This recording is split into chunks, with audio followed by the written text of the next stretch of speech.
ಕಾಗದ ಬಂದಿದೆ ನಮ್ಮ ಕಮಲ ನಾಭನದು.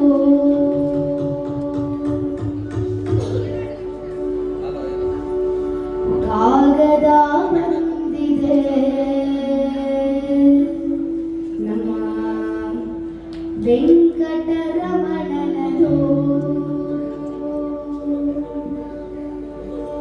ಈ ಕಾಗದ ಬಂದಿದೆ ನಮ್ಮ ಕಮಲ ನಾಭನದು.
ಇಲ್ಲಿವರೆಗೂ ಕೇಳಿ ಆನಂದಿಸಿದಂತಹ ಗುರುಗಳಿಗೂ ಕೂಡ ಶಿರಸಾಷ್ಟಾಂಗ ಭಕ್ತಿಪೂರ್ವಕ ಪ್ರಣಾಮವನ್ನು ಸಲ್ಲಿಸಿ ಪರಮ ಪವಿತ್ರವಾಗಿರ್ತಕ್ಕಂತಹ ವೇದಿಕೆಯಲ್ಲಿ ಎರಡನೇ ಬಾರಿ ಕೂಡುವಂತಹ ಅವಕಾಶವನ್ನು ಮಾಡಿಕೊಟ್ಟಂತಹ ಗುರುಗಳಿಗೆ ಮತ್ತೊಮ್ಮೆ ಪ್ರಣಾಮವನ್ನು ಸಲ್ಲಿಸಿ ಕಾರ್ಯಕ್ರಮವನ್ನು ಕೇವಲ ಸಾಂಸ್ಕೃತಿಕ ಕಾರ್ಯಕ್ರಮಕ್ಕಷ್ಟೇ ಪ್ರೋತ್ಸಾಹ ವಿಶ್ವಾಸ ಕೊಟ್ಟಿದ್ದಲ್ಲ, ನನ್ನ ಸುಧಾರಣೆಗೂ ಕೂಡ ಆಚಾರ್ಯರು ತುಂಬ ಸಹಾಯ ಮಾಡಿದ ಅವರು ಕೂಡ ಕೃತಜ್ಞತೆಯನ್ನು ಸಲ್ಲಿಸಿ ನಾವು ನಡೆಸಿಕೊಟ್ಟಂತಹ ಈ ಸಂಗೀತೋತ್ಸವದಲ್ಲಿ ಶ್ರುತಿಯಾದಲ್ಲಿ, ತಾಳವಾದಲ್ಲಿ, ರಾಗವಾದಲ್ಲಿ ತಪ್ಪಿದ್ದಲ್ಲಿ ನಮ್ಮದೇ ತಪ್ಪು. ಯಾವುದಾದ್ರೂ ಒಂದು ಹಾಡು ನಿಮ್ಮ ಮನಸ್ಸಿಗೆ ಸಂತೋಷವನ್ನು ಕೊಟ್ಟಿದೆ ಅಂತಂದರೆ ಪರಮ ಪೂಜ್ಯ ಗುರುಗಳ ಸಂಪೂರ್ಣ ಅನುಗ್ರಹ ಎಂಬುದಾಗಿ ಹೇಳುತ್ತಾ ಶ್ರೀಕೃಷ್ಣ ಅರ್ಪಣಮಸ್ತು. ಜೈ ಶ್ರೀರಾಮ್, ಜೈ ಶ್ರೀರಾಮ್, ಜೈ ಜೈ ಶ್ರೀರಾಮ್, ಜೈ ಜೈ ಶ್ರೀರಾಮ್. ತಬಲಾ ಸಾಥಿನಲ್ಲಿ ಕಿಶೋರಾಚಾರ್ಯರಿಗೆ, ಪಕ್ಕವಾಜಿನಲ್ಲಿ ಪ್ರಮುಖ ವಿದ್ಯಾರ್ಥಿಗಳಿಗೆ, ಗುರುಪುತ್ರನಲ್ಲಿ ಪೂರ್ಣಪ್ರಸಾದ್ ಅವರಿಗೆ, ರಿದಮ್ ಪ್ಯಾಡಿನಲ್ಲಿ ಗುರುರಾಜ್ ಅವರಿಗೆ, ಕೀಬೋರ್ಡ್ನಲ್ಲಿ ರಮೇಶ್ ಅವರಿಗೆ, ವೀಣಾದಲ್ಲಿ ಕುಮಾರಿ ವೈಷ್ಣವಿ ಅವರಿಗೆ, ಮೃದಂಗದಲ್ಲಿ ಶ್ರೀನಿಧಿ ಆಚಾರ್ಯರಿಗೆ, ವಿಶೇಷವಾಗಿ ಅವನೇ ಹಾಗೂ ಆತ್ರೇಯ ಸಿಸ್ಟರ್ಸ್ ಬುದ್ಧಿ ಹಾಗೂ ಧನ್ವಿ ಇಬ್ಬರಿಗೂ ಎಲ್ಲರಿಗೂ ಕೂಡ ವಂದನೆಯನ್ನು ಹೇಳುತ್ತಾ ಶ್ರೀಕೃಷ್ಣ ಅರ್ಪಣಮಸ್ತು. ಜೈ ಶ್ರೀರಾಮ್, ಜೈ ಶ್ರೀರಾಮ್.